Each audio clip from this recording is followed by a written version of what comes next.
মার্কিন president Donald ট্রাম্পের কাতার সফর নিয়ে বিশ্বজুড়ে কৌতূহল। ট্রাম্পের সফরে কি কি চুক্তি হবে তা নিয়েও ছিল আলোচনা।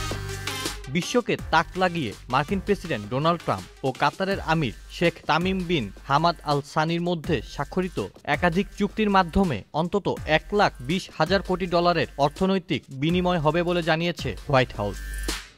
মধ্যপ্রাচ্য সফরে থাকা ট্রাম্প 14 মে বুধবার সৌদি আরব সফর শেষ করে কাতারে যান। কাতারে পৌঁছানোর পর তাকে সংবর্ধনার মধ্য দিয়ে স্বাগত জানানো হয়। এরপর কাতারের দোহায় থানি এবং ট্রাম্পের মধ্যে বৈঠক হয়। বৈঠক শেষে দুই নেতা ঘোষণা দেন তারা যুগান্তকারী চুক্তিতে পৌঁছেছেন।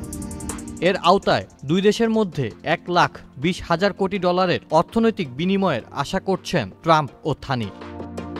দুই দেশ একাধিক চুক্তিতে স্বাক্ষর করেছে, যার মধ্যে রয়েছে বিভিন্ন প্রতিরক্ষা চুক্তি এবং কাতার এয়ারওয়েজ কর্তৃক শতাধিক বোয়িং বিমান কেনার একটি চুক্তি।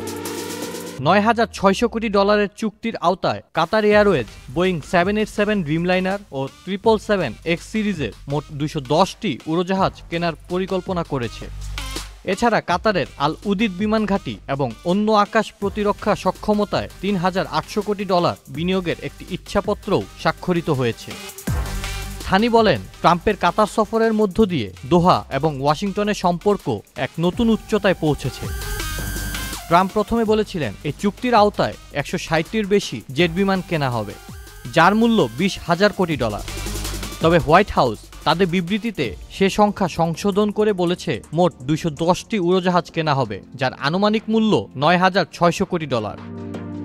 এছাড়া মার্কিন, তুর্কি ও সিরীয় কর্মকর্তারা 15 মে বৃহস্পতিবার বৈঠকে বসবেন।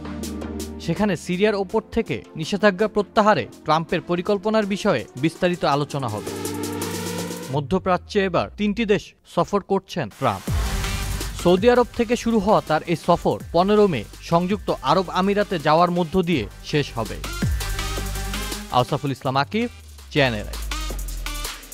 বান্ডেল থাকলে প্রতি সেনমানিতে টাকা বাঁচবে। বিকাশ সেনমানি বান্ডেল কিনে জিতুন প্রতি লেনদেনে।